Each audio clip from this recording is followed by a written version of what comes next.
Well, it's the appointed hour. I know y'all got things to do, and so do we, so we'll go ahead and get started.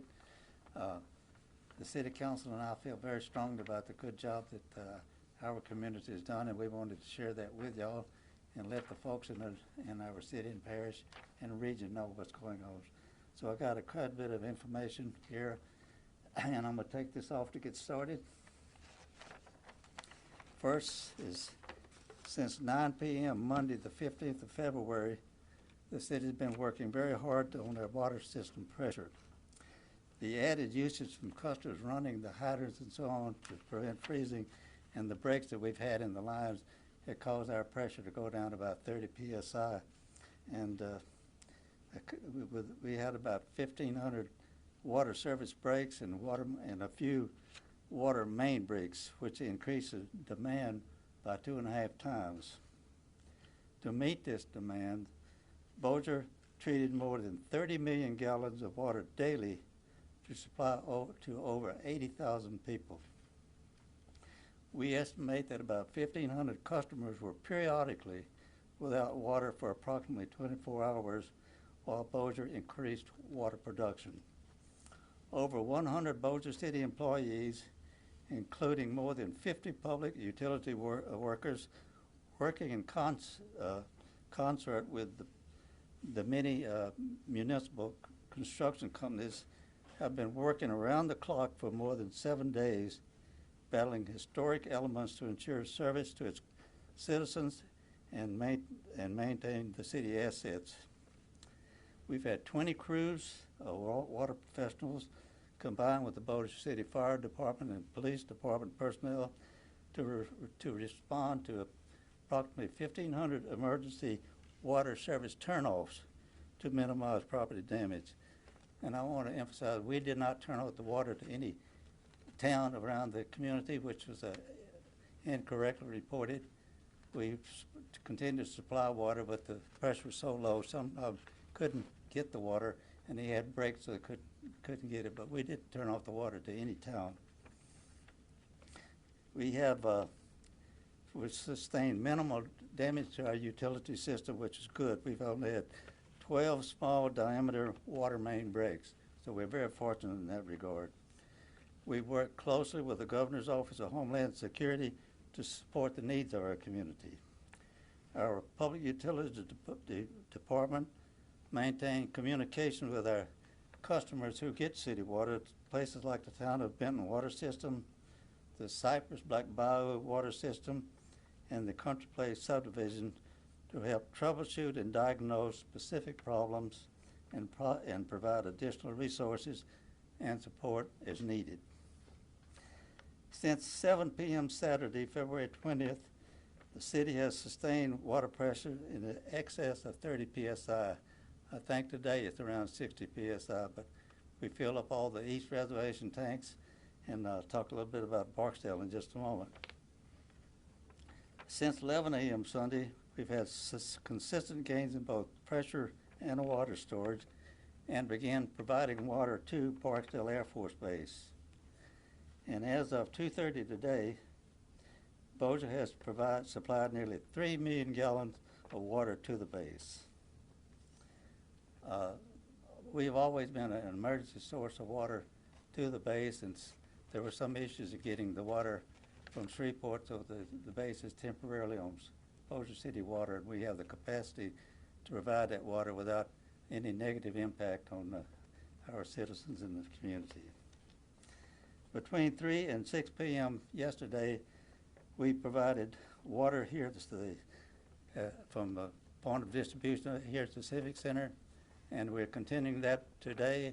We've also established a place for the pickup on the south side of the Civic Center where emergency responders could pick up a certain amount of bottles in case they come across a family or need a specific. They'd have some in the car that they could meet that need. But we're continuing to provide the water right here at the Civic Center, and we'll continue doing so until all our resources are exhausted. Since 9 p.m. Sunday, we have continued the strain on the Bossier with continued strain on Shreveport's water system. Bossier City is providing water to critical medical facilities in Shreveport. As of 2:30 today, Bossier has supplied nearly 100,000 gallons of water to critical medical facilities.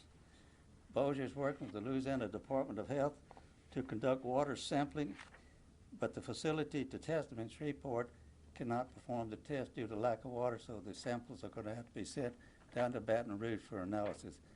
But we believe that they're going to address that right away and hopefully provide us the results of that sampling as early as Wednesday. That's a little optimistic, but it appears that can be done. So when we do get the result of the test, and if they're clear as we expect they will be, then we will discontinue the boiling of our water. So, ladies and gentlemen, short and sweet, that's what we've done. It's been a lot, but we've had an outstanding team effort, and we feel very fortunate to have the capability to provide the services we'd have. And I'd just like to ask our council president, Mr. David Montgomery, if he'd like to add anything for public consumption. Thank you, Mayor. I just wanted to let everybody know that the Bossier City Council is committed to providing the monetary resources necessary to our first responders and our water and sewer department to ensure that our citizens of Bossier City and all of our customers have the finest water quality and the ability to take care of our citizens. Thank you, Mayor, for your efforts. Thank you, President Montgomery. Now we'll entertain questions. Hopefully there won't be any. When did you say the boil order? Did you say Wednesday? We're taking the samples right now to send in. Normally, but they'd be taken care of over in Shreveport, that facility, but because of the water problem, they're unable to do it at this facility. So we're having to send them to Baton Rouge. But we're getting good coordination from the Louisiana Department of Health. They're giving it a lot of prompt attention. And we're cautiously optimistic that we may get feedback by this Wednesday, and hopefully it will say that our water is good and we can discontinue the boiling edict at that time. Mayor, do you feel that the efforts that the city took in cooperation with the parish and the state agencies helped you minimize the damage and the outages of water and electricity that we were facing? Absolutely, absolutely. And it was such a great community effort, but I'm especially proud of the city and the parish and the job that we've been able to do, and I'm glad that we've had a system that could sustain us even though there were many interruptions due to all the water line breaks. I had it in my house like a lot of people. Some 1,500 people had water breaks. That we jumped on them right away with the assistance of construction companies to isolate those problems. So we did it right, and we're very proud of it.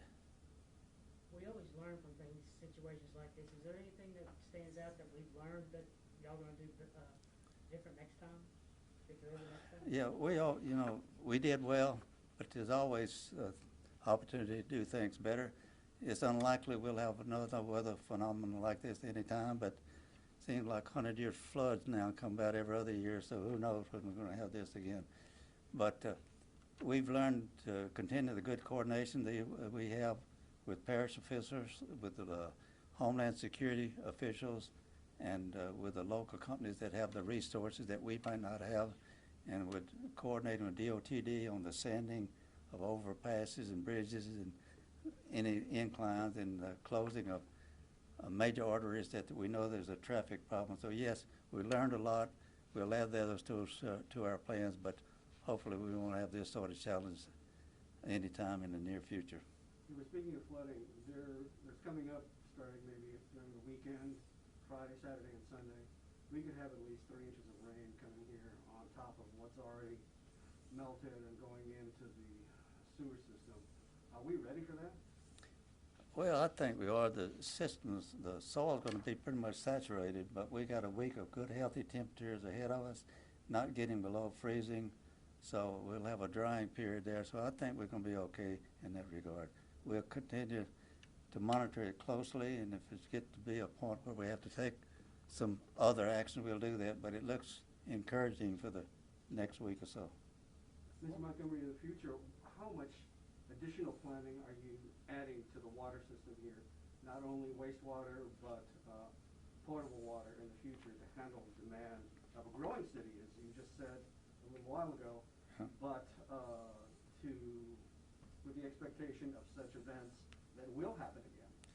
Well, we've already done that. We've created a whole new plant producing water, so we in fact have our old water system as a backup, but we've got a brand new plant, I say brand new within the last 5 years, and the quality of the water we put out down there is excellent.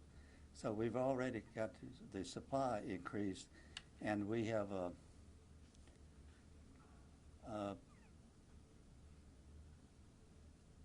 we've recently cleaned out our water storage tanks so that the tanks are full.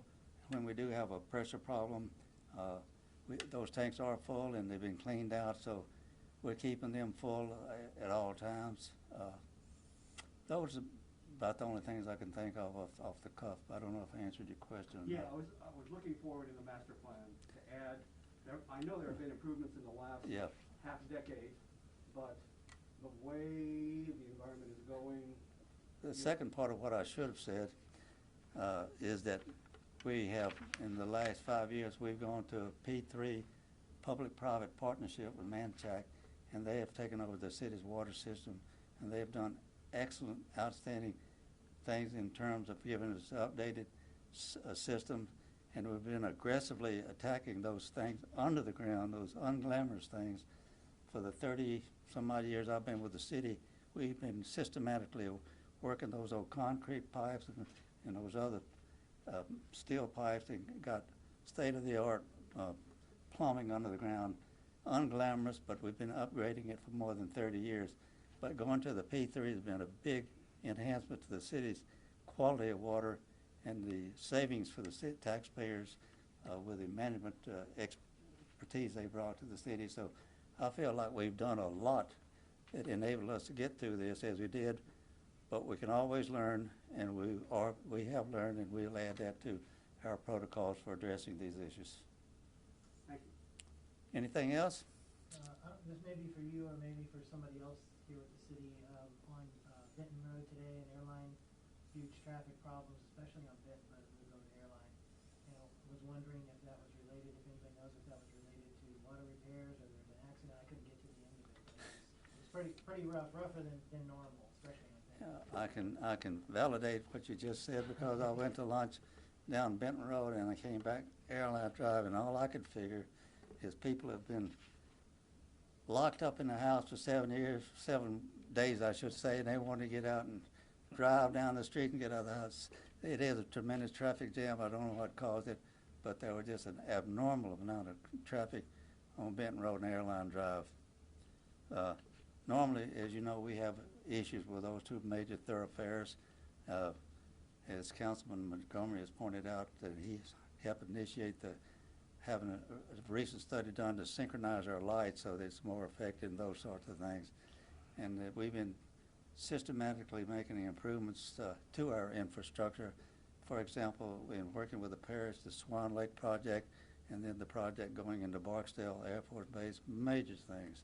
The innovation drives and what we're doing on Coleman Street, and we are addressing neighborhood problems of street repairs and upgrades systematically with a 5-year capital projects program of $700,000 in each parish. But it's going to take a while to get to all of them, but we got them listed and we're scratching them off as we get them done. What's the overall message you wanted Bossier City residents to take from this news conference? What I want to do is thank them for understanding that it takes a while for us to provide the expertise and the resources. You know, there were so many breaks in water lines. As we said, we had to turn off water at the homeowner's request to over 1,500 people.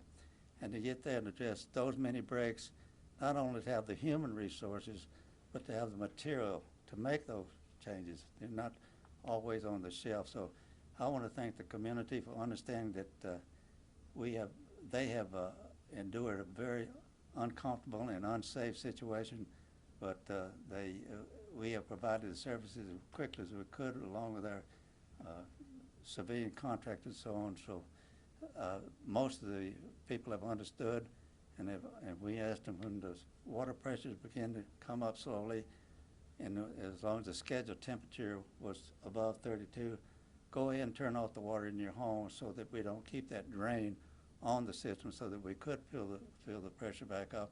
And that's exactly what has happened. We've gone from 30 PSI up to about 60, and I'm sure it's above that now. And we filled up the water tanks everywhere. We're providing water to Barksdale Air Force Base and to critical medical facilities in Shreveport. So I want them to know that the city and the civilian resources have been every feasible thing that we could get our hands on. We've applied to a quick resolution of this serious, serious problem. We had a lot of residents asking us why the city wasn't grading some of the main thoroughfares in the Bossier area, like on Thursday and Friday. Is that because most of those roads are state highways and it's up to the state? Or we just don't have the equipment and the crews to be able to do that? Well, all the above. You know, we don't get snowfalls like this, but every once in a great while, and to last this long with sustained temperatures below freezing is almost a unique experience for us. But when we saw the weather predictions, we didn't wait to start attacking the areas that we knew would be problems. When I say we, I mean the city, the parish, and DOTD. We started putting sand out on these elevated overpasses like between Shreveport and Bossier, and in residential areas where there's inclines, up and down ramps off the interstates and I-220.